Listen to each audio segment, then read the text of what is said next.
Hello and welcome back to my channel. Today we are going to be preparing my postpartum and labor essentials. I am 37 weeks pregnant, so any week now I will be having this baby here at home in my bedroom. And so I just wanted to walk you guys through everything that I have gotten to prepare for this birth and for my postpartum.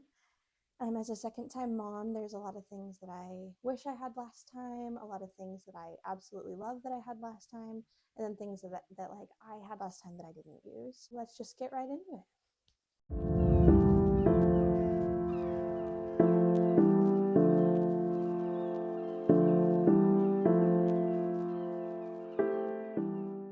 Okay, to start, let's completely clear off this cart.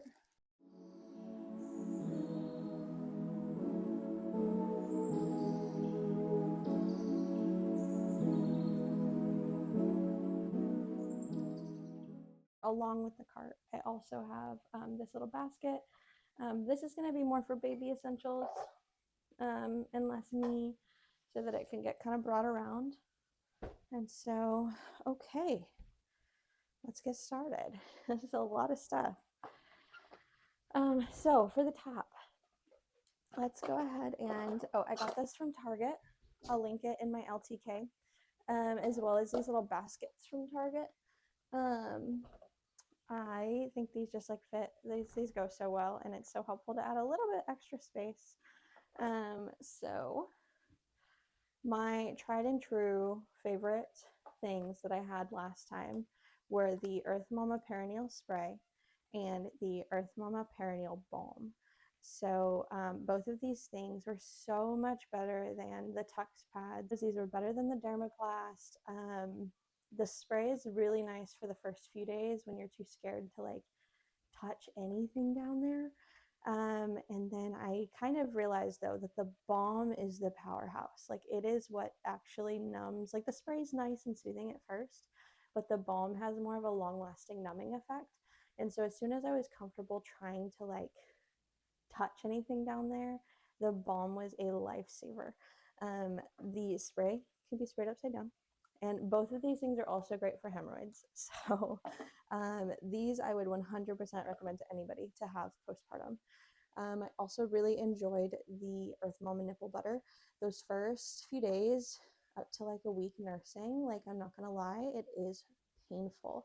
Your nipples are not used to that much going on from both the sucking of baby, but also like fluid coming out. And so it's a lot on your body and it can get really sore. So the Earth Mama nipple butter is so good. So next, we'll keep going with postpartum supplies. The Peri bottle, of course, everybody loves it. Everyone knows her. She is a staple. So we are going to unbox it. It comes in a nice little bag, which is nice, so that it can be unboxed, but also stay sterile. So this is the Peri bottle. This allows you to spray upside down so you're not doing gymnastics when you're trying to clean yourself when you pee and poop. So you fill it with water. I like to fill it with warm water. And then it allows you to spray upside down. Honestly, since it just sits upside down like that. I didn't have the Peri bottle last time. I had one of like the normal squeezy bottles. It wasn't the worst in the world, but I feel like this will be a game changer. Okay, Tux pads. These I have just because they're leftover, but also it was kind of nice to just in the first couple of days throw them on top of like a diaper where it was touching. So I would like spray this and then add one of these and do all the things there. Let me put this in here. Another thing that I got this time that I didn't last time that I'm excited to try is these Freedom Mom icicle pads. A lot of people have talked very highly of these. These don't need to be frozen. These are one of those things that you like break and crackle, and then the cold is released. And so we are going to line these up on shelf 2 because these are really only needed in the very beginning. I don't feel like, I think my midwife gave me one, not the Freedom Mom brand, but she did give me one of a similar thing like this, and I really only felt like it was super useful in the very beginning. Like I wasn't dying to have one after the first day. So these are probably overkill, this many, but I will donate them if I don't use them all. So we'll just have to see how it goes. All right, so we are stocked there. Okay, continuing in the realm of postpartum supplies, we made sure to get, this is for your day one. This is your day one, and then until as long as you feel like you need them. Honestly, I know a lot of moms are like, oh my gosh, I cannot wait to not be in diapers anymore. I kind of loved it. I loved being in diapers. It was so comfortable, feeling like I wasn't going to leak or anything like that through like a pad or something. And so I was full on board the diaper train. So we have our diapers. We are going to load these up top. Yeah, we'll do a few up top. Just because I want to save some room in the top for like nighttime needs, which we will get to. I want to try to stay in categories so that I can categorize it into chapters for you guys in the video. So we are gonna just use a few diapers up here for the immediate time, and then we'll stuff a few down here. Oh, they're scented. I don't love that. I did not read that when I bought them. I kind of hate that. Like, thanks for trying to make me smell good, but it doesn't sound very, it doesn't even say anything about being scented on here. I'm so confused. Lightly scented on the very top. I wouldn't really consider this lightly. So do something that I didn't do when I was shopping and make sure if you don't want scented, you read very carefully, because now I'm stuck with scented diapers. I don't have the energy to return them. It is what it is.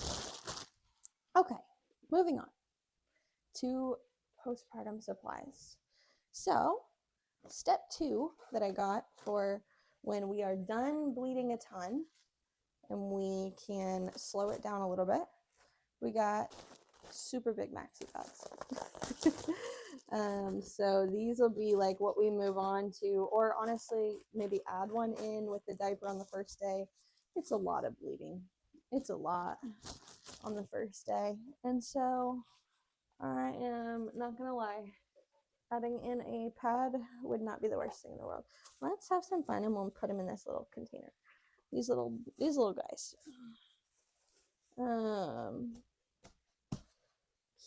Cute. So there's some pads, and we'll do another set here. So these are what you're gonna move on to after you're done. You feel like the diapers are overkill. You don't need all that. You want to wear normal pants without looking like you have a diaper butt. Let's stack these right on top of these padsicles. Okay, and step 3, once you're just very lightly bleeding, I got this just in case, but honestly, when I'm on my period, like in general, I use the period panties from Victoria's Secret. I've used them for years and I've loved them, and so I might honestly like only use these if I don't have the energy to do laundry and I've ran through, I only have 12 pairs, which is normally good enough for like a normal week of like a period. But if I am tired and not doing laundry, these will be backup. But these have, like, these are just your basic, like if you're just lightly bleeding and obviously don't want to ruin a pair of clothes or something like that. These are going to be what you'll want to use. So, okay, these fit so cute in there. I don't know. I found these little plastic containers in a closet and I was like, these might be helpful. These might not. So, okay, that's too many. These should be like your final, like you'll move away from these when you're done bleeding, which should, you know, if you take care of yourself, if you take it easy, should only be about 2 to 3 weeks. I stopped bleeding really quickly with my first. I stopped bleeding at about a week postpartum, and that gave me too much confidence because then I started doing a lot. I started moving a lot more. I started trying to be like my old self again, and then I overdid it and I opened some wounds back up and I started bleeding again. So, um, don't do what I did. And even if you feel great and your bleeding is slowing, keep giving yourself that at least 2 weeks, at least. I think we have moved away from postpartum. Perfect. We can move on. So here is everything in the cart that I plan to use for myself postpartum. Moving on, we will move on to labor prep. So, as I said, I am giving birth here at home. So, that requires a little bit of extra of a shopping list. So, let's start with some of the fun stuff that I think are more of a me thing rather than a thing that my midwife recommended. So, we have a red light therapy device. This is has been such a game changer for me in my life since I've had it just 4 months postpartum with my son when I got a red light therapy device for things like stretch marks. I got it for period cramps when I got my period back, and it eased the period cramps so much. It's really great for healing hemorrhoids and soothing hemorrhoids. Red light therapy and near infrared therapy is just amazing. And I could talk forever about this. And so I just suggest that you do some of your own research and kind of see for yourself what the science is out there on red light therapy. I will link that. I'll try to link as much as I can here in the caption. There's a lot, so I might try to make it into like lists on Amazon, something of the sort. But yeah, this is a comb, a wooden comb that I just could not let go of with my labor with my son. So I had two combs. I need to find the other one. But every time I contracted, I would distract my brain from the pain I was feeling down here. And I would squeeze the heck out of this comb to the point where even afterwards, I had so many red marks for days on my hands, just dug the comb into my hand. But it helped me get through the contractions. So a little bit of comfort measures here is a comb. We love aromatherapy.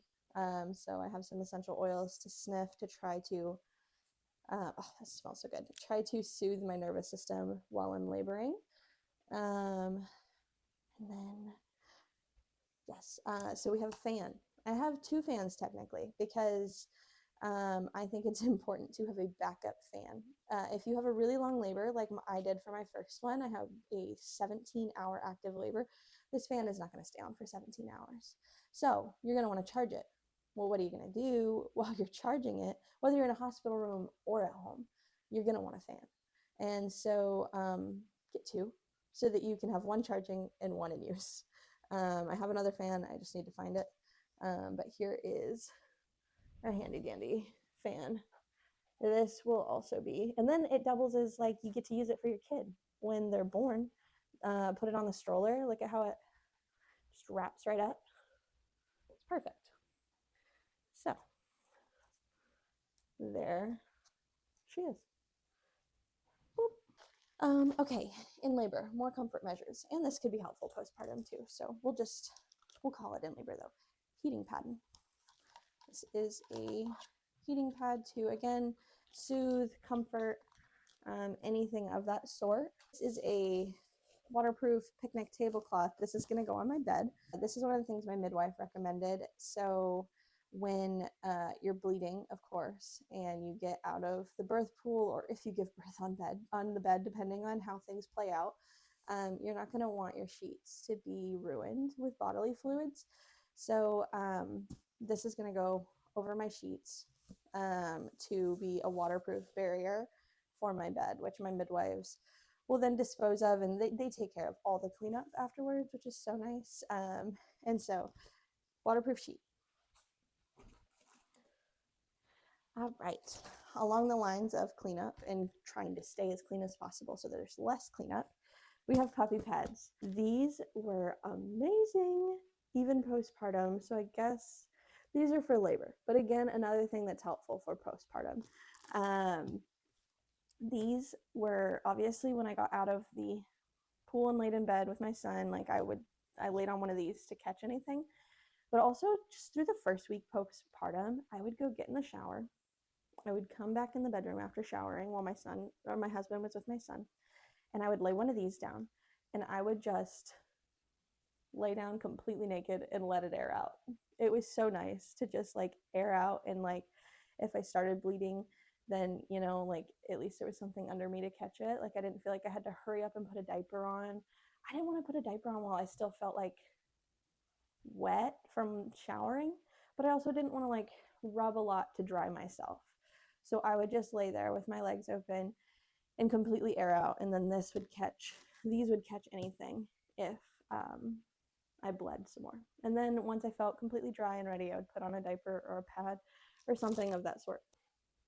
Lots of washcloths. You're gonna need to like dab yourself clean, and baby's gonna have a lot of yuck on them. Baby's gonna spit up, so burp cloths, washcloths, all the things. So I made sure to get plenty of each. I wanted little soft muslin burp cloths, but also I have a bunch of washcloths like these basic Walmart ones, just for quick cleanup or dabbing myself clean if I'm really bloody. Catching breast milk leakage. I was constantly leaking those first days. Like more fluid came from my boobs and ended up on my bed than from other parts of my body.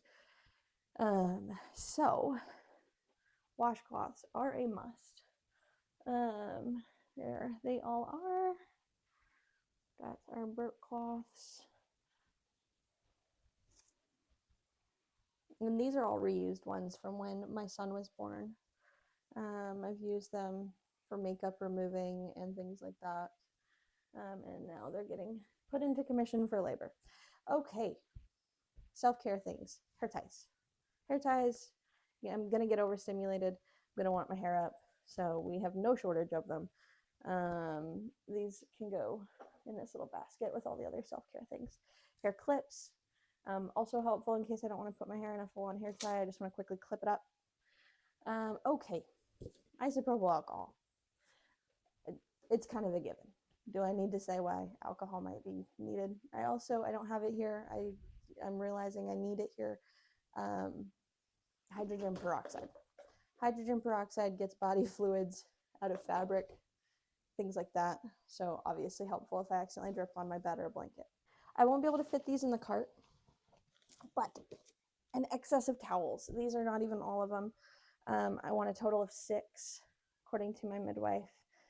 Towels are for obviously cleanup, things like that, but also if I am having a birth pool in labor, which is the plan. I'm going to be in and out of the water through labor, probably if it's a long one. And so getting in and out, we want to make sure there's plenty of dry towels and we don't run into an issue where there's only wet towels and I have to be uncomfortable in labor. So we want plenty of towels. I'm going to find a place in my room for these because these are not going on the cart. Moving on to miscellaneous, I guess I'd say, because not necessarily postpartum, not necessarily labor, just a couple extra things. I got this touch light on Amazon for nighttime breastfeeding, which will be on my bedside table. You can make it really bright. You can make it really dull. Obviously I have it on the warm setting because this is, where's the little, you tap the little front and it changes the temperature, I believe. Oh, long press, sorry. That's aggressive. Absolutely not. I am not turning that on in the middle of the night. So, warm light for the win. And then you just tap it. And so it has a little charger that you just set it on, and it's super great. So, last but not least, This is another miscellaneous item for pregnancy. I will soon be cleared from my midwife to start collecting colostrum. If you start hand expressing or pumping colostrum too soon, it can send you into labor too early, and nobody wants that except for the person who's pregnant who doesn't want to be pregnant anymore. But for erring on the side of caution, can't use these till next week to start collecting colostrum. But I collected colostrum with my son, and I collected quite a bit, so I made sure to get syringes to collect colostrum this time, because I used the colostrum for the first year of my son's life until it expired. Lastly, I will say there was one more, and I think that's where I'm going to put the burp cloths instead, so I have more room up here, is baby stuff for baby, that baby specifically is going to need. So we are putting the burp cloths in here. We already have a roll of swaddle, or 4 swaddles rolled up. We have a little baby hairbrush, a little baby comb. This is their first outfit here, and there is a bow or a hat for if it's a girl or a boy. So this is their outfit. I'll fold that nicely later so that it doesn't have wrinkles. And then newborn baby diapers. I like to use the Honest brand. I cloth diaper my son currently, but when he was a newborn and he didn't fit into cloth diapers, and I'm not washing cloth diapers when I'm postpartum and already not doing my own laundry, Honest brand has been a really great brand of diapers. Let's just get these taken out so that we can. Oh my god, I forgot how little they get. Oh, my son is 17 months, and I just cannot believe how little newborn diapers are. My goodness. My heart. They get so big so fast, so. Oh my god. That is absolutely insane to me. How little these are compared to my son's diapers. Okay, that's all I can fit in there. So we have this all stocked for baby, so it'll also go just around. Perfect. Well, aside from the leftovers in the boxes of things like the pads, the diapers, that is everything that I have to prepare. I'll probably give an honorable mention here soon at the end of this video. I'll kind of show you guys all like the aesthetic prep I've done for my labor. I have lights hung up next to me. I have essential oil diffuser on my dresser. I have a salt rock lamp. All those things for the aesthetics of everything and just soothing. And so, but these are the important things. So here you are. We have our postpartum and labor cart all set up. We have honorable mentions for our essential oil diffuser, our salt rock lamp. These are our twinkle lights, which I have them hooked to the side, but they will be fully like going down in each of the strips for the birth. And then also it was in the background of the entire video, but we cannot forget about our yoga ball. All right, thank you everybody for watching this rather long video. I hope that it was able to offer some help of things that you might need postpartum, in labor, or for baby.